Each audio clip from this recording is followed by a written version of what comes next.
अमन कुमार जी कह रहे हैं कि सर मेरा नाम दलित अमन कुमार है। ये जो हमारा समाज विभिन्न जातियों में बटा हुआ है, मैं इसका दोषी वेदों को मानता हूँ, वेदों की रचना करने वालों को मानता हूँ, वेदों का समर्थन करने वालों को मानता हूँ। सर ये तो आपका स्टेटमेंट हो गया, इसमें तो कोई सवाल नहीं है।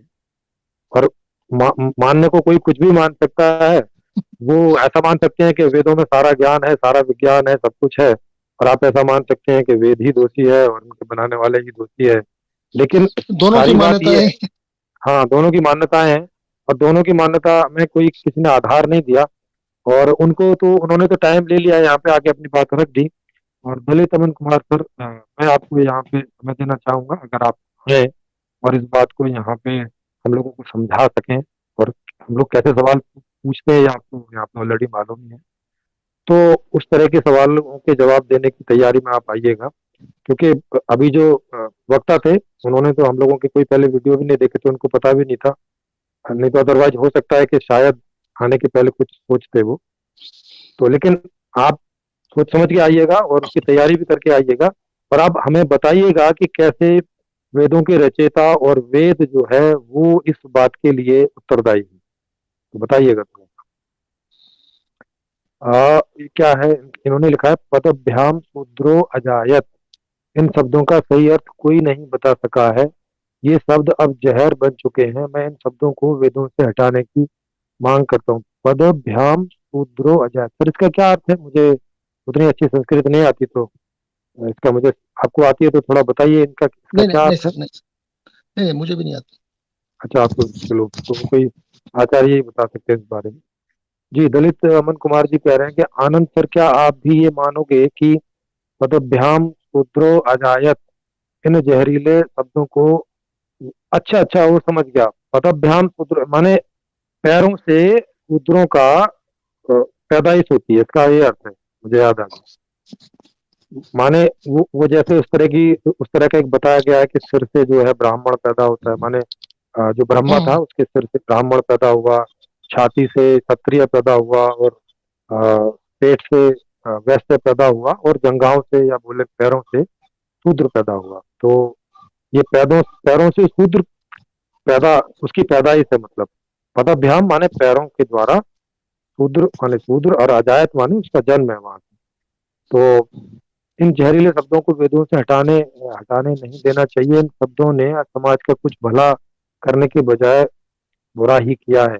जी, तो वो, इसका कोई आप संदर्भ लेके आइएगा कि ये किस संदर्भ में बोले गए हैं, तो कुछ समझ में आए। क्योंकि कई बार चीजें तुलना करके भी बोली जाती हैं, जैसे बोला जाता है कि फलाना आदमी उस पेड़ के जैसा है, या फलाना आदमी बोलता है तुम तो एकदम गधे हो। माने अब आदमी गधा तो होता नहीं वास्तव में, पर कोई तुलना की जा रही होती है दिमाग की वजह से या कोई वजह ये से, या कोई समानता समझाने की का वजह एक से। हाँ, एक एक तरीका भी, जो थोड़ा तरीका। क्लासिफिकेशन होता है कि यस भाई यस यदि यस। ह्यूमन बॉडी के साथ यदि मतलब मनुष्य के स्वभाव को अगर कंपेयर करना है, तो उसमें एक हाँ, रूपक की तौर पर पाँव को और या हाथ को या किसी चीज को लिया जा सकता है। तो मैं यस तो यस।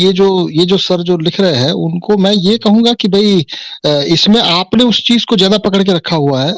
मेरे ख्याल से किसी और ने पकड़ा या नहीं पकड़ा वो तो हम तय नहीं कर सकते, बट हमने जी यदि जी किसी जी। चीज को पकड़ा हुआ है तो ये हम तय कर सकते हैं। और उस चीज को हाँ, पकड़ने की पीड़ा हम चाहे तो भुगत सकते हैं, उसमें तो कोई कोई कुछ रोक ही नहीं सकता। जी जी, बिल्कुल बिल्कुल। फिर भी मैं आपको, क्या नाम है, अमन कुमार जी, या तो आप, और या तो आपके पास कोई अच्छा जानने वाला हो जो इस बात को यहाँ कि किस किन संदर्भों में ये बात है उसको पूरा यहाँ समझा सकें, तो आपकी बड़ी कृपा होगी और हम लोगों को भी समझ में आएगा। तो क्योंकि वैसे भी वेदों के बारे में बोला जाता है कि भाई इसको 10 आदमी पढ़ते हैं तो 10 अलग अलग ही बातें करने लगते हैं, तो समझ नहीं आता कि किसकी सही है। फिर भी और ऐसा है कि वेदों में से किसी चीज को निकालना या किसी चीज को ऐड करना, तो फिर से उसको जनरलाइज करना ही होगा, और जनरलाइज करने से हाँ, तो वो चीज फिर वो मतलब कुछ अलग ही अर्थों में ले अलग, ली यस जाएगी यस, कि बिल्कुल बिल्कुल सही बात है। योगा कह रहे हैं कि वेदों की व्याख्या हर कोई आदमी, अच्छा वो तो उन्होंने सवाल पूछ ही लिया था यहाँ। नन्ना नेचुरल जी कह रहे हैं कि, ये इन्होंने अपना नाम कैसे रखा है, नन्ना नेचुरल 3.14, वर्जन है कोई क्या? तो इनके पास कोई तार्किक प्रमाणिक तथ्य नहीं है। इन महानुभाव जी से केवल आत्मा परमात्मा के होने का प्रमाण मांगी। सर वो भी नहीं दे पाए, मांगा था आनंद सर ने, और उसको भी उन्होंने बताया कि चूंकि वेदों में लिखा हुआ है इसलिए बस। और ये हो गया। आप सर जी लिंक दीजिए, लिंक तो दिया था। दलित अमन जी कह रहे हैं कि पदभ्रम पैरों से, अच्छा हाँ वो हम समझ गए, मुझे ध्यान आ गया था। यही यही अर्थ बता रहे हैं ये, कि पैरों से शूद्र पैदा हुए। जी। एक्चुअल में जहां तक मुझे वो संदर्भ थोड़ा सा याद आता है, वो इतना बुरा नहीं है जितना बुरा के शायद इस तरह से पकड़ा जाता है। मुझे ऐसा लगता है कि वो एक रूपक के तौर पर है, कि अगर कोई कुछ प्रकार के लोग आदमी होते हैं, वो तो दिखते ही हैं कि सब लोग एक जैसे तो होते नहीं, क्योंकि सबके व्यवहार और उससे पता चलता है। तो अगर आदमी को कैटेगराइज किया जाए, तो उस समय पे जितने लोगों की सोच समझ थी, उन्होंने कैटेगराइज किया होगा।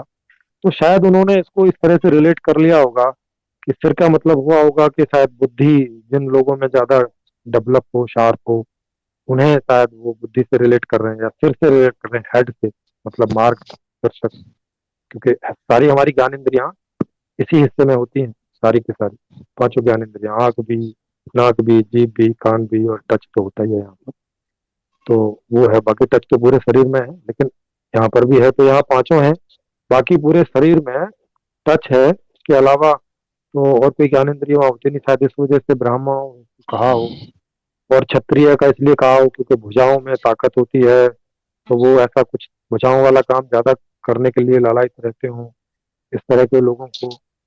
और सारा भंडारण पेट में होता है, कोई भी चीज हम खाते पीते हैं तो वो वाले पेट में जाता है, फिर वहां से जो है इधर उधर सब चीजें जाती हैं, माने उनका फिर आपूर्ति होती है। तो भंडारण की वजह से शायद वैश्यों को इसलिए कहा गया हो, क्योंकि वो हर जगह से सामान का भंडारण ला के कर लेते हैं, फिर जिसको जो चाहिए वो वहां से आके लेते रहता है, शायद इस तरह की तुलना की हो। और इस चीजों को जगह जगह पहुंचाने के लिए, मतलब जो एक एक चीज है, कि पैर वाली चीज पैर में पहुंचे, अंगूठे वाली अंगूठे में पहुंचे, सिर वाली सिर में पहुंचे, और इसको उसका की उसको उसका में पहुंचे, तो इस वाली चीज को शायद उन्होंने कैरिंग के तौर पे लिया, कि भाई ये इसको कैरी करे, तो शायद वहाँ पैरों को ले लिया होगा शायद। मुझे जो ऐसा लगता है कि ऐसा, बाकी किन्हीं को अगर लगता है कि इसके अलावा भी कुछ है, तो वो यहाँ आके स्पष्ट कर सकते हैं, हम लोग जानने सीखने समझने को तैयार हैं। ऐसा ना समझे कि मैंने जो बताया यही कोई अंतिम वर्जन है।